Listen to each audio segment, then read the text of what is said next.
किसी भी धर्म के बारे में अगर कोई भी बोलेगा तो जेडीयू बर्दाश्त नहीं करेगा। तेजस्वी यादव जगदानंद सिंह का पीठ थपथपाकर ये कह रहे हैं कि आप बयानबाजी करिए। कल एक सरप्राइज मुख्यमंत्री ने दिया। तेजस्वी यादव को समझ आया कि भाई अब क्या करें, पहले सुधाकर सिंह को समझाएं, फिर अब विजय मंडल को भी समझाना पड़ेगा। दीक्षांत समारोह में शामिल हुए थे और वहां पर उन्होंने कह दिया कि रामचरितमानस जो ग्रंथ है वो जातियों में भेदभाव पैदा करता है। बिहार के एक शिक्षा मंत्री हैं, नीतीश कुमार के कैबिनेट में एक मंत्री हैं जिनको राम से और रामायण से, रामचरितमानस से बहुत दिक्कत है। वो हिंदू नहीं मुसलमान है। नीतीश कुमार जानबूझकर हिंदुओं का विरोध करवा रहे हैं।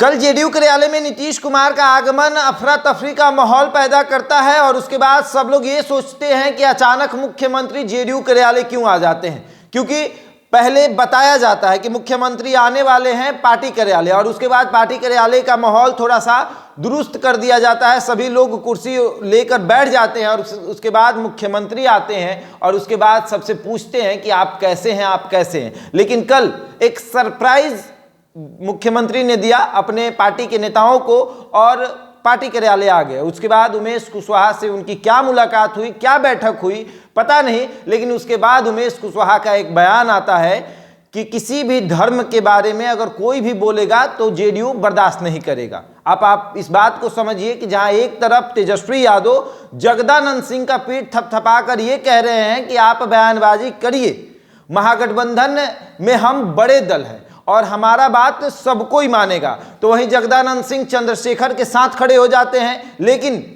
राजद के राष्ट्रीय उपाध्यक्ष शिवानंद तिवारी वो सुधाकर सिंह के साथ खड़े भी नहीं रहते हैं और ना ही चंद्रशेखर के साथ खड़े रहते हैं। आप इस बात को समझिए कि सुधाकर सिंह प्रकरण से ये सब शुरू होता है।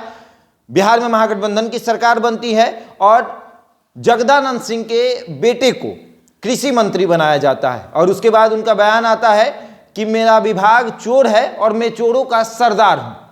नीतीश कुमार को यह बात बुरी लगती है और नीतीश कुमार तुरंत तेजस्वी यादव से कहते हैं और उसके बाद तेजस्वी यादव सुधाकर सिंह को कहते हैं कि आप मंत्री पद से इस्तीफा दे दीजिए, क्योंकि हम आपको हटा नहीं सकते हैं, क्योंकि जब हटाएंगे तो फिर बिहार की जनता के अंदर ये संदेश जाएगा कि देखो उप मुख्यमंत्री बनते ही अपनी मनमानी करने लगे। उसके बाद सुधाकर सिंह मंत्री पद से इस्तीफा देते हैं और फिर शुरू होता है विजय मंडल का प्रकरण। जी हां, विजय मंडल ये कहते हैं कि सत्ता और रोटी समय समय पर पलट देनी चाहिए और वो भी किससे कहते हैं, बीजेपी के नेता से।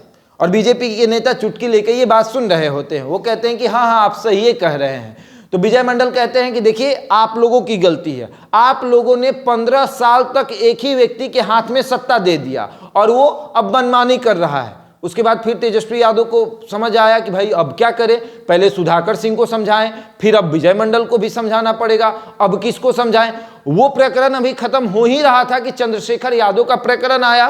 चंद्रशेखर यादव नालंदा ओपन यूनिवर्सिटी में दीक्षांत समारोह में शामिल हुए थे और वहां पर उन्होंने कह दिया कि रामचरितमानस जो ग्रंथ है वो जातियों में भेदभाव पैदा करता है और ऐसे ग्रंथ को मैं नहीं मानता हूं।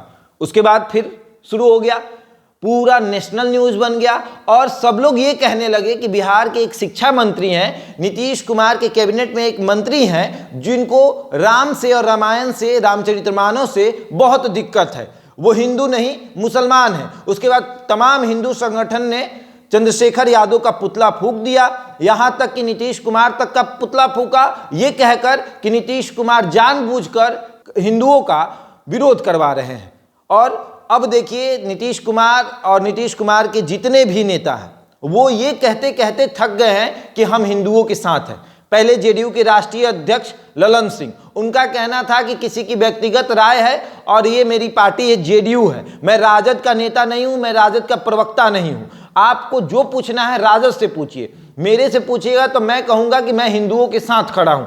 वहीं दूसरी तरफ आप देखिए तो जेडीयू के मुख्य प्रवक्ता नीरज कुमार, वो तो रामचरितमानस का पाठ तक करने लगे। वो ये कह दिए कि भैया हम रामचरितमानस को मानते हैं और हम हर दिन इसका पाठ करते हैं। उसके बाद उपेंद्र कुशवाहा का बयान आता है कि राजद के कुछ नेता बीजेपी के विचारधारा से सहमत है, उन्हीं के विचारधारा को समर्थन करते हुए वो इस तरीके का बयान दे रहे हैं। उसके बाद तमाम जेडीयू के नेता ये कहते हैं और अब नीतीश कुमार के कहने पर या फिर नीतीश कुमार के पीठ थपथपाने पर जेडीयू के प्रदेश अध्यक्ष उमेश कुशवाहा कह रहे हैं कि अब अगर कोई भी किसी भी धर्म के ऊपर बोलेगा तो हम लोग बर्दाश्त नहीं करेंगे। तो क्या वाकई में बिहार में महागठबंधन की सरकार जो है वो अब ज्यादा दिन नहीं चलने वाली है?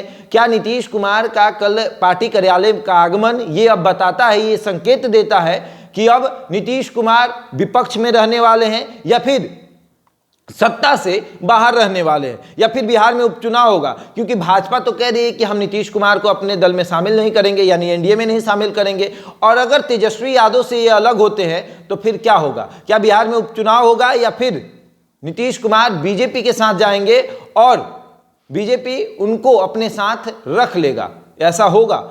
और सवाल ये भी उठ रहा है कि उपेंद्र कुशवाहा क्या करेंगे? उपेंद्र कुशवाहा भाजपा में जाएंगे या फिर उपेंद्र कुशवाहा फिर से अपनी पार्टी बनाएंगे? क्योंकि जिस तरीके से उपेंद्र कुशवाहा हमलावर हैं, जेडीयू पे भी हमलावर हैं, राजद पे भी हमलावर हैं और यहां तक कि अपने मुख्यमंत्री पे भी हमलावर हैं। वो तो ये तक कह रहे हैं कि जब शरद यादव अकेले थे तो कहां थे नीतीश कुमार? अब देखने वाली बात है कि बिहार में कड़ाके की ठंड है, लेकिन राजनीतिक माहौल पूरा गरमाया हुआ है और देखते हैं क्या होता है। बहरहाल बने रहे हमारे साथ और देखते रहें द इंडिया टॉप।